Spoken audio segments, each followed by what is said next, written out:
What's going on YouTube? So what we got going on today on the channel is the TrapCar is having a no start issue, and it's only in the morning time. So I did speak with James, and James has informed me of it could possibly be the ECT sensor.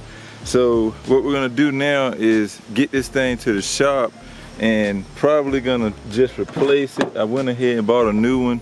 It was only like 30 bucks, so not too expensive. And hopefully there's only one way to really test it. It has to be like cool outside, extremely cool, and this car would not hit a freaking lick. So it might start now because it is a little bit warmer. Let's see. Look at that. It's so crazy, man.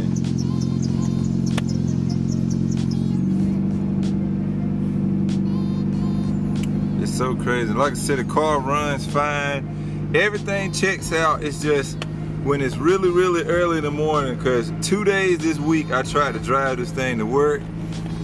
And I tried Monday and Tuesday because it wasn't supposed to rain. It was nice. I was like, yeah, I'm gonna pull the trap out, drive it. And both days in the morning, because I leave for work about 6 o'clock.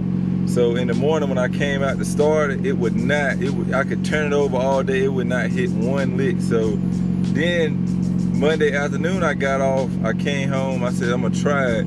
Came out here, tried it, fired right up, car purrs like a cat, everything smooth. Then Tuesday, I said, well, I tried again Tuesday, same thing. Came out here in the morning, I mean, I turned it over till I could hear the battery was starting to get a little bit weak. Would not like even hesitate to start or nothing. So Tuesday afternoon, got home, I said just for the heck of it, I'm gonna go out there, try it again. Went out there, started right up, and ran just like it's running now. Like, runs perfect. This car has never given me any issues. Like, the engine runs great. Right now I'm holding the gas pedal, but that's only because I don't have an outer air control valve, so it does kind of idle low, and when it's cold it will stall sometimes. But I've never had an issue where it won't start. So today hopefully we'll end up resolving that issue. This here is the sensor that we're going to be replacing. A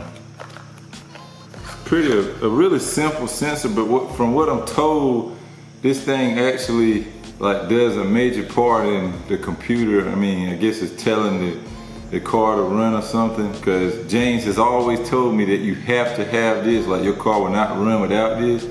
And so it's just always been something that we had to put in. As a matter of fact, I want to say it might have been for the Civic, or Nisha Civic, or her gray car, but this was actually broken off, so I had to buy one that time as well before we could even tune it. So pretty important little piece here. Good thing is it's not all that expensive. O'Reilly's actually has one for $27, I think. So yeah, and it's a pretty simple location. It's like directly under your distributor on H's and F's. So I'll show y'all where that is right now. Okay, so here's the H23 in the trap, and the sensor that we're looking to replace is sitting right down there. Let's see if we can see that. You can see that right there with that green and red wire going to it. This is the sensor that we're looking to replace today. Not too terrible of a spot. There are definitely worse locations on these cars. The only thing is you gotta be quick about it, because there is coolant in there and you don't wanna lose a whole bunch of it. So hopefully we can swap these out really, really fast and not have too much hiccup. So yeah, I'm gonna go ahead and try to get this taken care of. So I just unplugged it, and hopefully, fingers crossed, this will fix our issue, because if not, we might end up having to take it to James and letting him actually go through and diagnose and whatnot and see what he can figure out. But hopefully this will fix it. And again, guys, I know it's hard for you to see. You can't really see anything I'm doing, but you just gotta trust me. It's just a single 19 mil bolt there, well, sensor, and that's pretty much the sum of it. So it's not a whole lot to it. I just wanted to make this video just in case if it fixes it, which we will know before this video's out. If this does fix it, then if you're having an issue with yours, you know, hopefully this will help you out as well. So,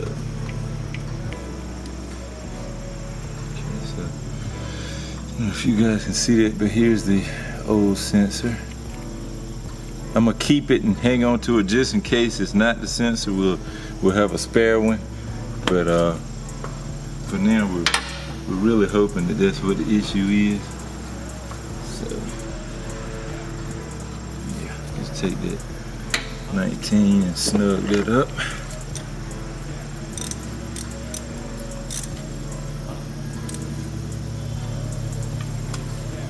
Doesn't take a whole lot, just snug it and you're good.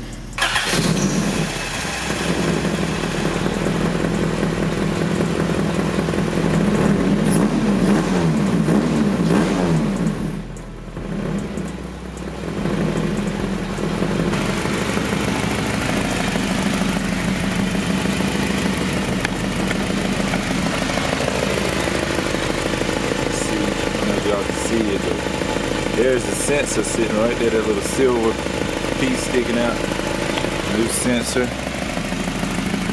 She's running. Sounds pretty good.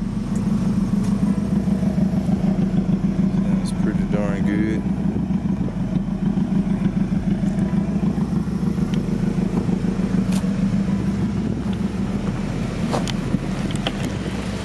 Couple more things that I gotta do to this car. I need to get a new flex pipe, because for those of you that know, this thing shoots hella flames now, and I do tend to get carried away, and because of that I have busted this flex pipe clean open.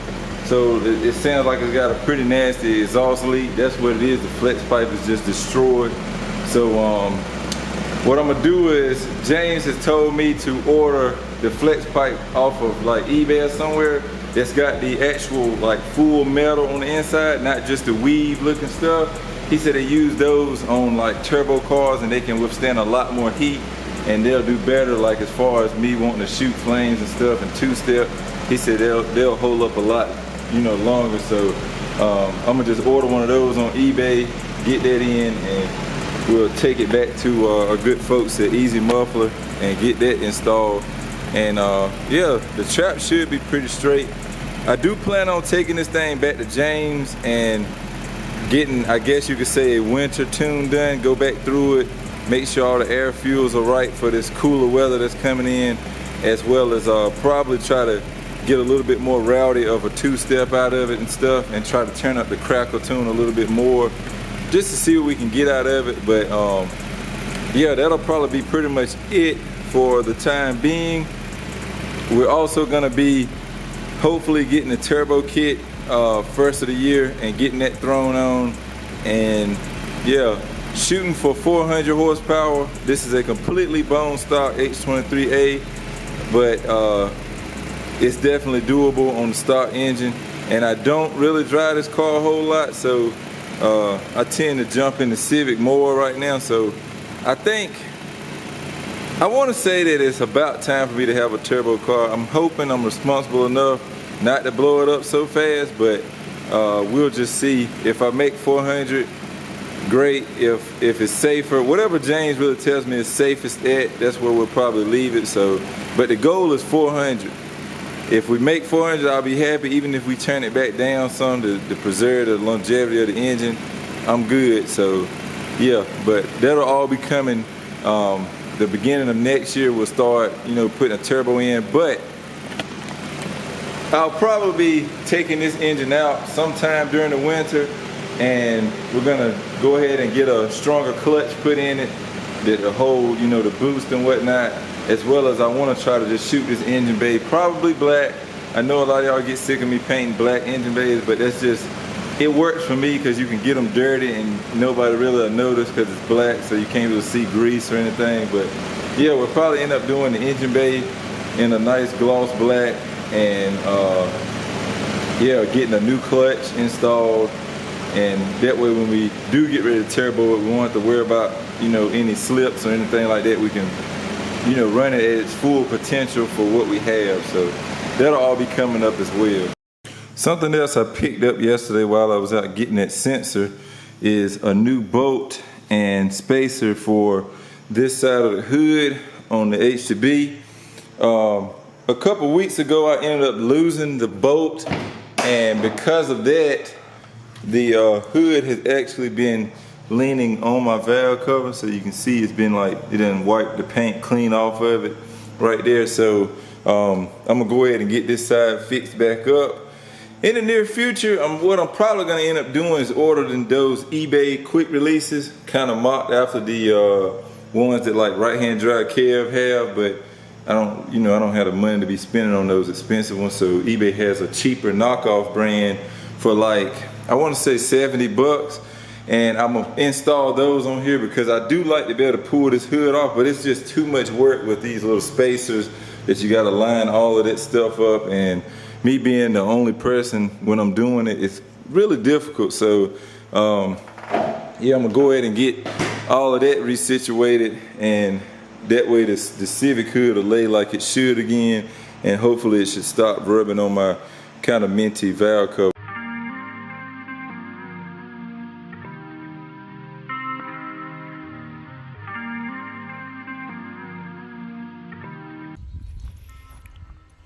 So what is going on YouTube? It is now the next morning, and as you can see, nice dew outside.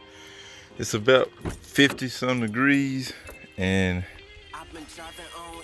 we are about to see if that sensor I installed, the ECT sensor yesterday, if it actually fixed the issue. And that is my sole purpose for coming out here at 7 o'clock in the morning on a Sunday, so that we can see if I actually made any progress, or it's gonna be something else, like I don't know if it's major, or maybe it just need new plugs. Maybe the plugs are half fire, maybe the coil is going bad. But for now we got the ECT in, so let's give it a try. Fuel pump primes like normal. Normal truth. Dang, she fired right up. She fired right up. So I think that's what it was. The ECT sensor, or the coolant. It's not the sensor that runs your gauge. It's the one that actually feeds to your ECU. But yeah, it is. If it started this morning, it should definitely start up, because it is definitely cold outside. Again, it's like 55 degrees. It is 7 o'clock in the morning, so this is those times when it usually does not start. And yeah, she fired right up. So with that being said, I'm gonna go ahead and wrap this video up right here, guys. If it helped you in any way, make sure you smack the like button. And as always, remember, respect all bills. I will catch y'all in the next one. Peace out. Wishing I could finally get approved for my food stamp application, but I make too much as administration.